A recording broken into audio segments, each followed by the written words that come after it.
Hey everyone, my name is AJ at infamoushorrors.com, and today I am joined by Ryan Kruger, who directed the critically acclaimed Friar. So, Ryan, this is kind of a hard movie to put in one genre. How did you come up with the storyline? Because I heard it was mainly improvised, but how did you come up with the concept for Friar? Yeah, so basically, originally in 2017, I shot an experimental short called Friar Barry, and then that was a standalone short film that did really well, but there was never ever a plan to make it into a feature. And then later down the line, I got to the point in my career where I wanted to make a feature film, and I had all these scripts, to choose from. And, as a first time feature film director, it's such a big thing, which film you're going to do first. And I really didn't know. And then it was just the one night I just got the idea of the junkie being abducted by aliens. And I just thought it was a great idea that I haven't seen before. And, I thought that was something, cool and new to it. And then it also gave me the opportunity to bring back, Gary Green as the drug addict, but it all had to be done in a certain way. So there was bits of the movie that was improvised and stuff like that, but it was still very planned out and, and structured to, what we were doing. I mean, all the main dialogue, I wrote for the film, and then there was a lot of improv here and there from some of the actors, but not from Gary Green. So yeah, so it just happened very quickly when I got the idea. And as soon as I knew how I was going to do it, as soon as I got the idea, I just knew this is how I'm going to do it, and it just developed from there. And a month later, we started shooting the movie. Yeah, and one thing I want to talk about the most is the visual effects on this. Scream to be seen on like the biggest screen as you possibly can, and it made me feel like I was on acid the whole time in the best way watching the visuals in this, because it kind of hits you like a freak train almost watching this, because it takes so many turns out of nowhere. So how was it like making the storyboard for this with all the visuals you had in mind? Yeah, so I don't. I'll always do a shot list, but I never do storyboards because things will always change. But I think that's the great thing about Friar Barry is that this movie is. I always say it's like a road trip movie without a car, but Barry's the car, and Right. it's a very much experience sort of film. It's a trip. It's a drug trip that we put the audience in, the front seat with Barry or as Barry, and you go on this journey, and it's, you're meant to feel by the end of the movie, you just feel dirty and you just want to, take a shower. And that's the design of the movie. And it's totally designed for the experience, and, it's meant to feel disjointed at times. And it's just like a roller coaster throughout the movie. So through visuals and some of the effects and stuff like that, everything goes hand in hand, whether it's sound design or music or cinematography. It's all planned out to make you feel the way you feel. Yeah, because when I was watching this last night to kind of refresh my memory a bit, because I judged this at Steve's Film Festival Requiem for a Film Fest, and Okay. it was just mind-boggling, and I was just amazed about how much references you had to 80s films in this as well, because I was watching Yeah, the there was Joe a Bob Briggs there's a lot episode, of and he yeah said you there's had a about like 87 or some references to 80s films that you loved. yeah And I appreciated the Starman references, because that's one of my favorite John Carpenter movies that doesn't get yeah it's a talked great about movie. just as much as his other stuff. So Yeah. when you were coming up, what film stood out to you the most that made you say, you know what, this is something I would like to do in the future? What references from Friar Barry or just in general? in general? I don't know, like, you know, growing up in the 80s and the early 90s, you know, it was all about, I just love 80s films. And I think that's the thing for me. It's just, there's just so many good 80s films. There's just so many, you Yeah. know, and, you know, the likes of, you know, Christine or The Fly or Big Trouble in Little China or The Goonies or The Thing, or, you know, there's just so many great 80s films, and it's just something I always come back to. I'll probably spend more time rewatching older films instead of newer films because I'm more disappointed with you know, newer films these days. So, you know, I'll always go And they back. love mixing comedy in the wrong parts of horror films nowadays Yeah, too. yeah. No, exactly. And I mean, they can't replicate. Yeah, it's just done differently today. It's just different, and it's more about visual effects more than anything today. It's like less storyline, more visual effects, and that's And much more back in the jump day. It used to scares. be the other way Yeah. around, you And know. I would say And much more jump scares in this generation as well. yeah, definitely. And there's not, you know, and there's nothing wrong with that. It's just, but you know, I always say, you know, we live in the generation of reboots and remakes, Yeah. and you know, there's less original stuff out there, and that's the thing. As a film director, you know, you got to think out the box and you got to do something different. And that's why when I got this idea for Friar Barry, you know, I knew that the 10-year-old version of me, if I saw this film back then, I would have loved it. So you know what I mean? I was almost like the target market, and it was just something different. And that's the hardest thing is finding something new and something different that we haven't seen. And even though, like, you know, my main references was Starman and E.T. and early 90s film called Bad Boy Bubby, you know, it was those three like mixed up as the main references, and then my own spin on it and my own style on it. And then, yeah, and it was just a mixture on top of that with just movies that I loved growing up with, and having all those Easter eggs and references in there for, you know, for the film fans and the horror fans and stuff like that, to see, you know, all those little references, you know, because that's Right. the thing these days when we watch modern films, we're like, oh, that's a complete copy of this. Right. That's a complete copy of that. So and they're trying to do it and get away with it like nobody's seen it. But we can And point it out. Like I had the problem when I went to go see Us in theaters. It just copied one of the old Twilight Zone episodes that nobody else picked up on. Like the Mirror exactly. episode, it pretty much copied that this whole storyline. And for me with Friar Barry, I think anybody that's seen Friar Barry knows Friar Barry and the style of the film. Like you know, the good film or 80s lovers, they'll know, you know, I've put them in there for a reason. You know, I'm not trying to take credit. It's a homage of cinema, of stuff that I love, and you know, I've just done it in my, you know, own way or reference, you know. And this must have been exciting to put in the festival circuit as well, getting the response that it did so fast and quickly. I mean, that must have really overwhelmed you at the time when it was getting that praise.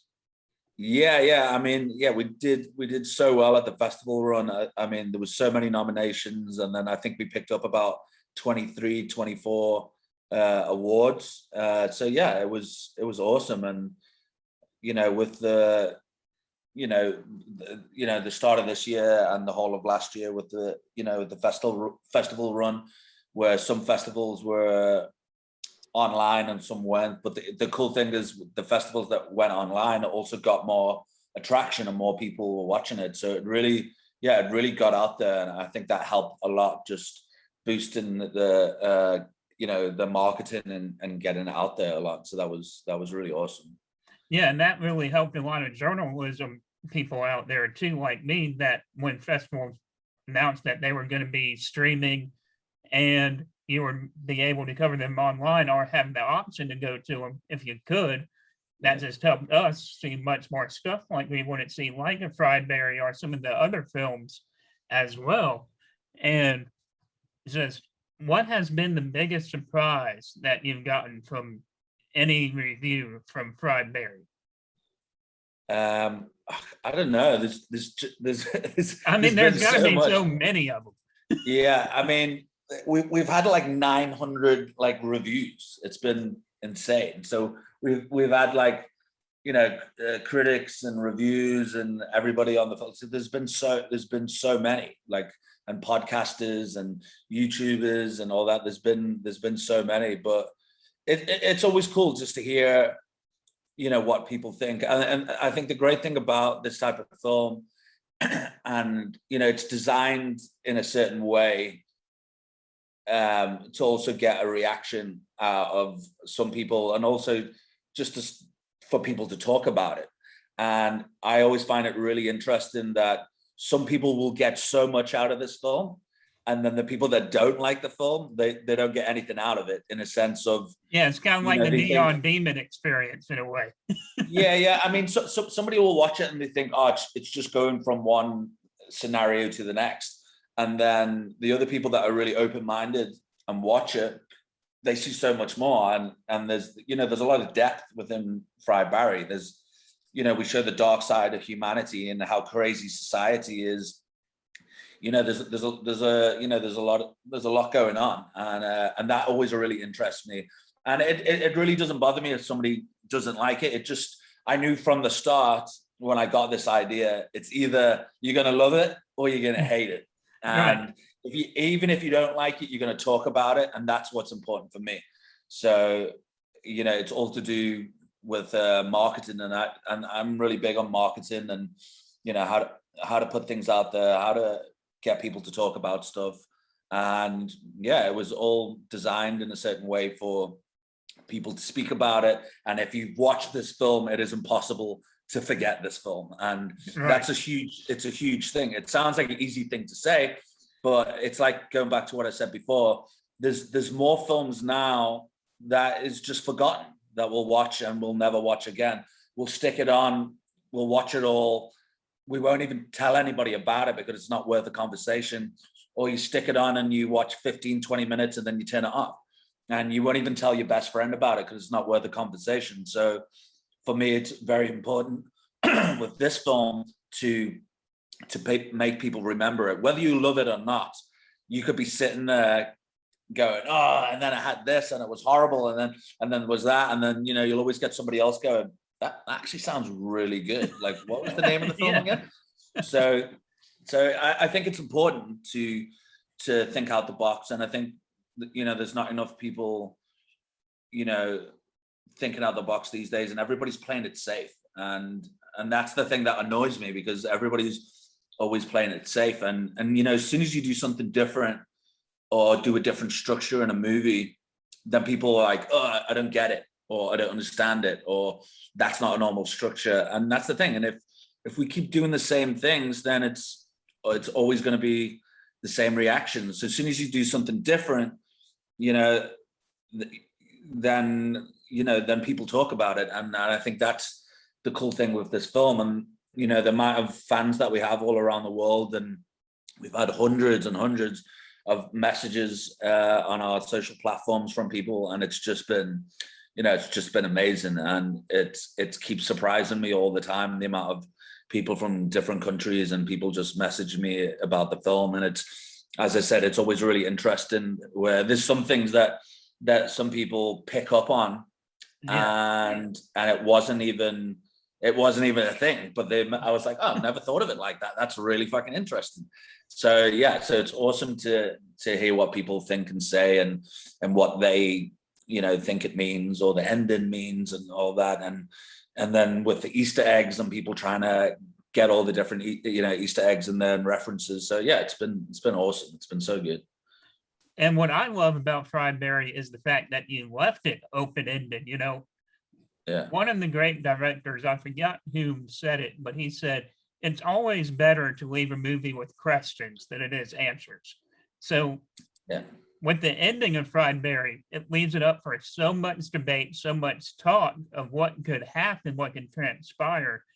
So, do Yeah. you have the feeling deciding on the reaction of Fried Berry if you wanted to revisit it and make a sequel, leaving the ending open ended like you did? Yeah. So it's one of those things where I think I've got some really great ideas to do a second one, but that's also, but it's like what you said. I like open endings. I don't like tying stuff up. And that's the Hollywood ending where it's everybody's cool, everybody's And that fine, pisses off they a lot save of the people when you day. leave it open ended too. Yeah. And I think that's the thing. It's just like the way Fried Barry ends. It's almost like this can start all over again. You know what I mean? And I think that's the cool way to leave it. So whether I revisit and do a second one is another story. But a lot of people have reached out and they do want a second one. So yeah, I think if people keep messaging me, then maybe we do a follow up. Deep fried Barry, it will be cool. Kentucky Fried Berry. How about that? Yeah. And with it being on Sutter too, that had to be amazing for you to know that it's on Sutter, where they had over 1 million streamers on their service. So that had to be really uplifting to know that people that wouldn't necessarily see Fried Berry now have the chance to. Yeah, absolutely. I mean, Shudder is absolutely perfect home for Friar Barry, and I was very lucky that Shudder picked it up. I was also very lucky that Joe Bob Last Drive-In, that was also a major thing as well. So yeah, I think if it wasn't for Shudder and the Last Drive-In, it's having those two people on board is a completely boost and a different story and really get my movie out there. So yeah, thanks to them, I'm super happy with the amount of people that have watched it and still watching it and people reaching out. So it's just I mean, the night of the release on the Last Drive-In, it was on Twitter, it was the third most talked about thing in America, which Wow. is insane. So that alone says a lot, Yeah, and that's the thing about having it on the Last Drive-In as well, talking about people that wouldn't necessarily watch it, love to watch Joe Bob Briggs like me and my dad do. So that Yeah. also must have been like a huge gratification. And he gave it 3 out of 4 stars, so that had to be even more of like an Yeah. overwhelming grade to receive from a legendary TV host like him too. Yeah. And that's the thing. And it was absolutely brilliant that was on there. And it just, I tried to follow everything on Twitter at the time when it was being screened, and it just blew out of control. It was just, the feed was just going. It was impossible to like keep up. So yeah, it was awesome. And I think that's the thing, as I keep saying with Fried Barry, this movie isn't for everybody. And that's why I said it's cool if you don't like it. It means it's just not for you, or if you don't go into something open-minded and stuff like that. And I think Fried Barry is one of those where it's great to watch it with a group of people. I think it's it's always interesting to see how people react to it, and I think that's the true beauty of Fried Barry. And I think it's also like personality and sense of humor, and that's the thing. If we all like the same thing, it'd be boring and completely stupid. But I think I think there's a lot of sense of humor and personality that for audience viewers, which they either get the joke or they don't. They either get the sense of humor or they don't. And Fried Barry's full of dark humor. There's you've got the comedy, you've got the bits of sci-fi, you've got horror. It's it's a genre mashing film, and I think that's pretty cool. Yeah, and I agree with you. I think would be really cool to see this in a group of a large audience in a theater, because Yeah. you're rather going to get two reactions. People are Yeah. going to rather walk out on it, or they're going to stay and Yeah, have a great time with yeah. it. I was lucky to watch. I watched quite a few screenings with the full cinema, and it was so good. It was so good just to for me to know what's coming up and just to read the crowd and people react. It was so cool. I think it's a great you know, to have an audience watch it with a group of friends, and it'll just be like so much more fun, you know. Yeah, it's like a horror movie being adapted from a book, and you know what's coming next, and you're just looking Yeah, at people to see their reaction to it. yeah. Oh, it was awesome. It was so cool. It was so funny. Yeah. All right, Ryan, thank you so much for joining me at infamoushorrors.com. It's been really fun. It's a pleasure. Well, thank you so much for having me, man.